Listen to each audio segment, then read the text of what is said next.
Eh bien, nous allons voir dans ce tutoriel comment utiliser SketchUp et Virtual Universe Pro 4 pour créer une simulation d'un petit robot et piloter cette simulation avec le langage Python.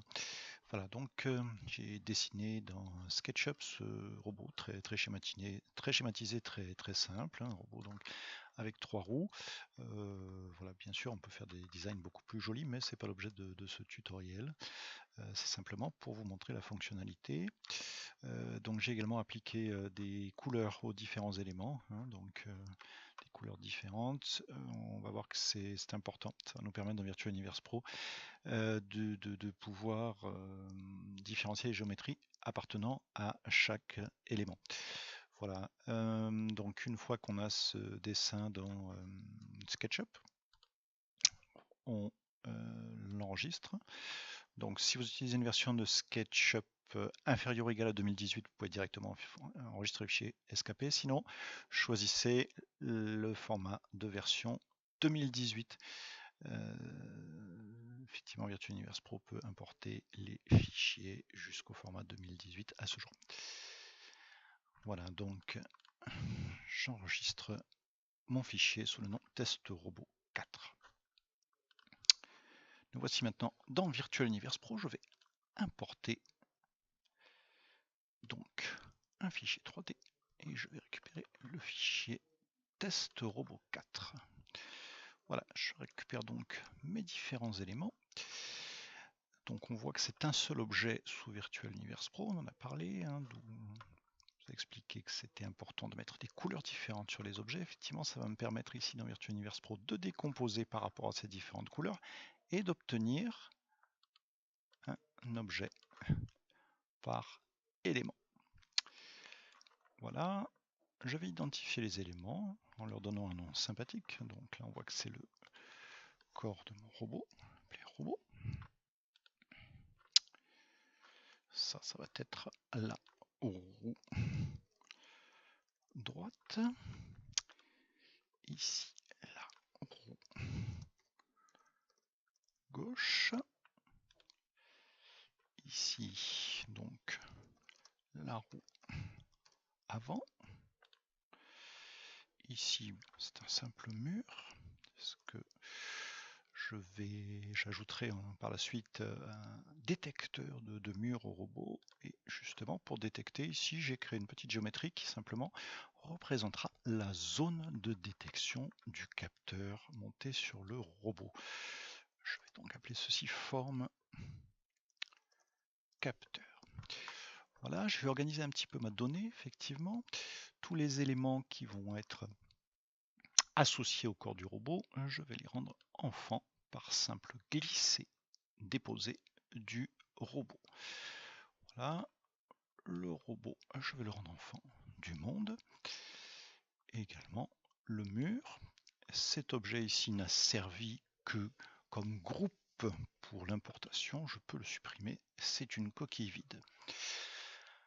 Voici, alors on voit que j'ai peut-être dessiné dans SketchUp le robot un petit peu bas. On voit que les roues pénètrent le sol. Je vais donc le mettre un petit peu au-dessus.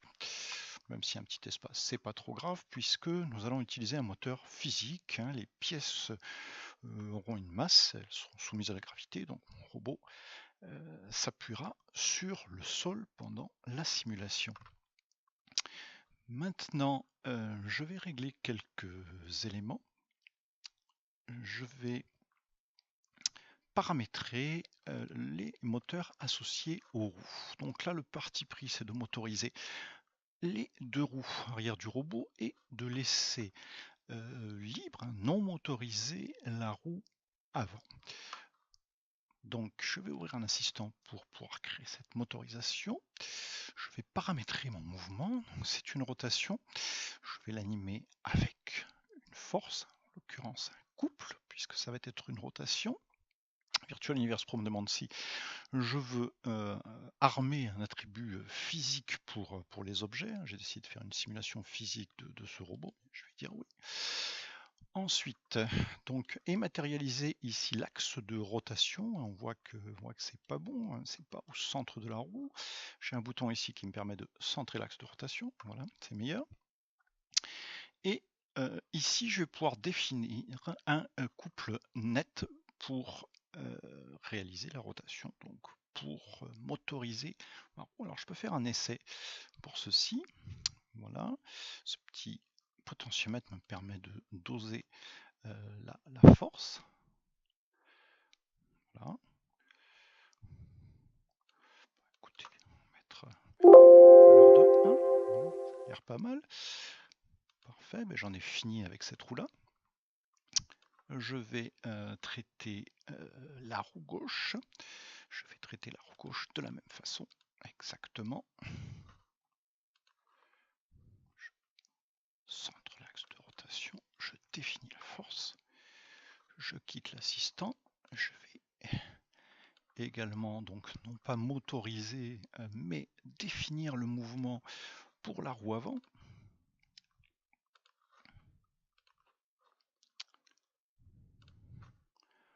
Voilà.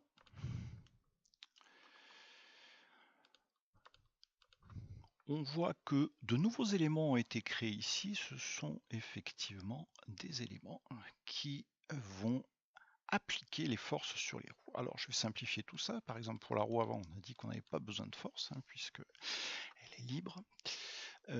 Pour la roue arrière, donc l'assistant crée deux forces, une qui peut être utilisée pour faire tourner dans un sens et l'autre dans l'autre. En l'occurrence, je vais n'en garder qu'une, sachant que je peux ensuite intervenir en associant à ces comportements des valeurs positives ou négatives pour faire tourner dans un sens ou dans l'autre. Donc je vais simplifier comme ceci. Je vais pouvoir aussi renommer ces comportements afin de leur donner des noms sympathiques. Le moteur associé à la roue droite, je vais l'appeler moteur D. Et le moteur associé à la roue gauche, moteur G. Voilà. Je vais également définir des propriétés physiques. Je vais dire que mon robot est soumis à la gravité. Je vais également lui donner une masse, 100 grammes, pourquoi pas. Je peux également régler la même chose pour les roues.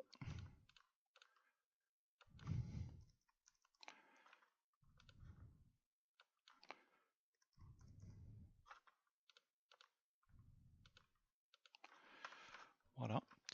Et puis, je peux essayer mon modèle directement en lançant la simulation.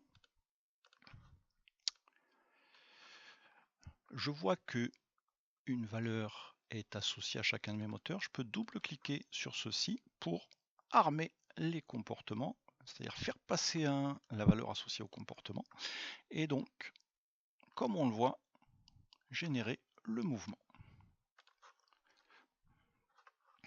Parfait, je vais maintenant m'intéresser au capteur.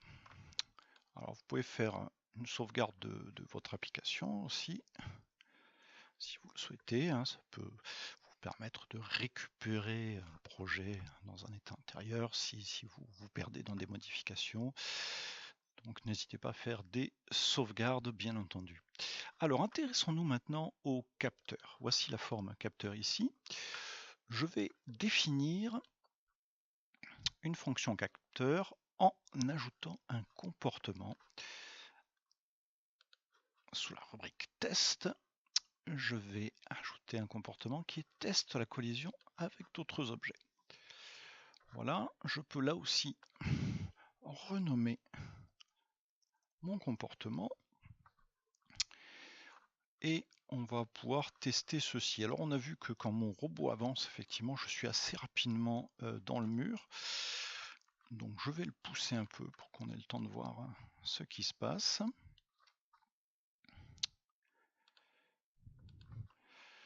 Alors ce que je peux également faire, c'est définir la valeur initiale de mes comportements si je veux ne pas avoir à les modifier pendant la simulation, du moins pour mes essais. Voilà, j'ai mis 1 pour la valeur initiale pour les deux moteurs, ça veut dire que dès que la simulation va être lancée, les comportements qui vont faire tourner les roues seront actifs. Je lance la simulation et ça va me permettre d'observer en dynamique la valeur de mon capteur. Voilà.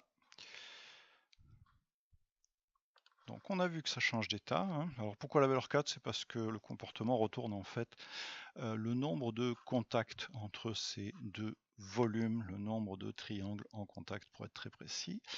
Dans tous les cas, ce n'est pas très grave. Ce qui est important de savoir, c'est qu'une valeur de 0 veut dire que, eh bien, effectivement, je n'ai pas pénétration entre la forme capteur et le mur. Et puis si j'ai autre chose, eh bien, c'est que je suis en contact, je détecte le mur. Et bien maintenant, nous allons écrire un petit script en Python. Je vous propose de faire un petit programme très simple qui va faire avancer le robot jusqu'à ce que le capteur détecte le mur. Et à ce moment-là, le robot repartira en arrière. Allons-y pour l'écriture de ce script. Donc, tant que nous allons avoir le capteur,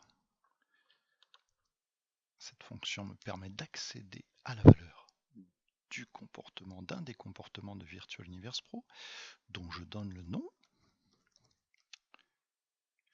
Donc, tant que ce capteur est à la valeur 0, c'est-à-dire qu'on n'a pas détecté le mur, je vais activer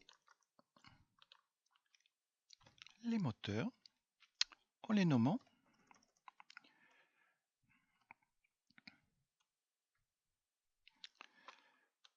Voilà pour le moteur droit, le moteur gauche.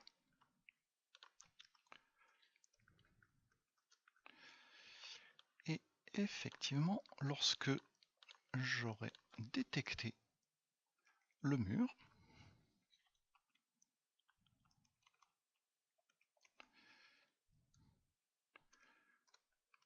j'arrêterai le moteur en mettant 0 dans la valeur de ces comportements.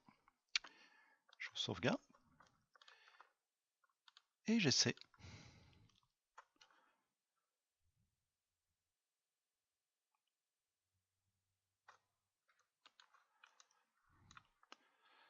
Très bien, donc là j'ai programmé pour que le robot s'arrête. Je pourrais effectivement programmer pour que le robot reparte en arrière en mettant la valeur -1 dans ces deux comportements. Je réessaye.